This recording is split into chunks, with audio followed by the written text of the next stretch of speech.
It's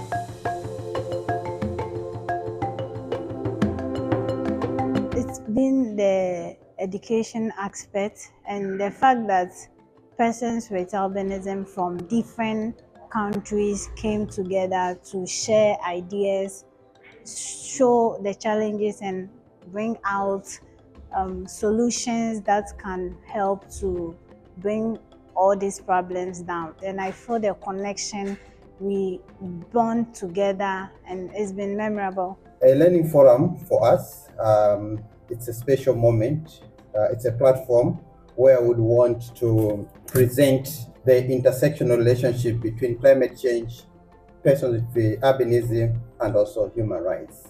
As a Pan-African network, we share insights across African countries on how climate change has affected persons with albinism, and also how climate change has affected particularly our health, our livelihoods, and our inclusion. In particular focus in this forum, we also want to specifically look at the inclusion of persons with albinism in climate change initiatives and interventions at different levels in our various countries. It's very unique for us that this learning forum is happening because we have a new strategic plan, and one of the major components of our plan is to build formidable disability movements across the globe. And a key factor in achieving this is to enable persons with disabilities and the organization to be able to learn from each other, to share learning. So peer and collective learning is a key element in our new strategic plan. The Ghana Federation of Disability Organizations, we understand that climate change is affecting everybody, but it is unique to persons with albinism, and access to information is very important.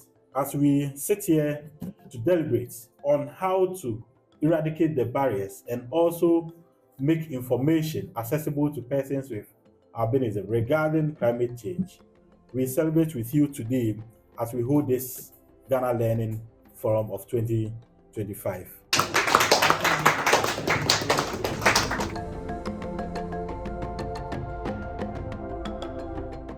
Even on days when it's not bright, when it's not sunny, and we go out, we still get sunburns.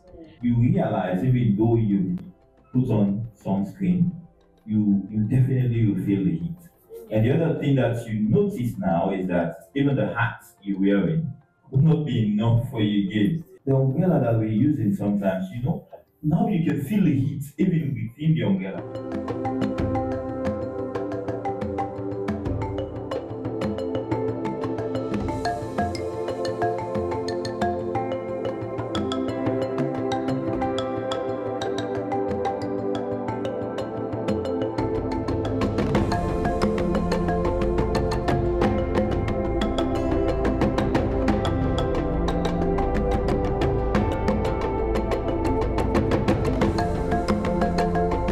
I think the best for me was left for the last. I really loved the last one, the African Union Action Plan 2021 to 2031.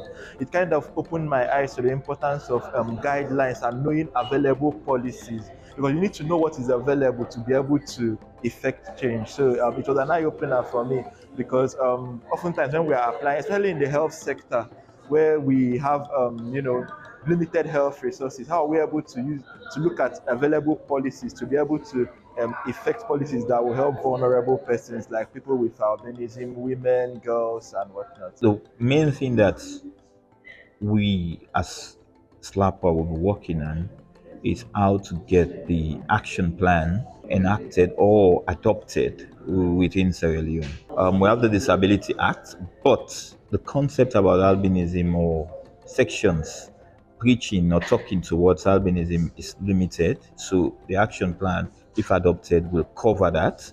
And I think the Disability Act will just adopt it, will just merge it. But for climate change, we've been working on issues related to climate change. This is just a push that is also pushing the same idea, so we know we are on the right track. So we'll continue to advocate and push in for policy reforms. Yeah, the forum is very important because it created a platform for us as persons with albinism to engage on what are the barriers that are affecting persons with albinism when it comes to climate change.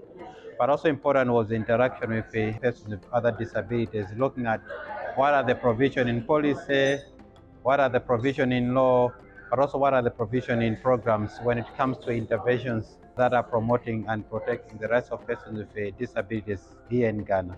As we discussed in the forum, climate change has greatly affected persons with albinism. Majority of us are suffering with skin cancer, issues of displacement due to floods. There is increased threats on the life of people with albinism.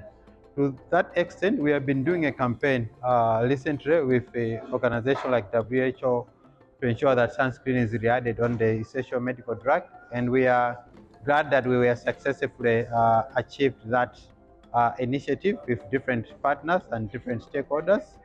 We are also working with other partners within the climate change space in advocating on the rights of persons with albinism.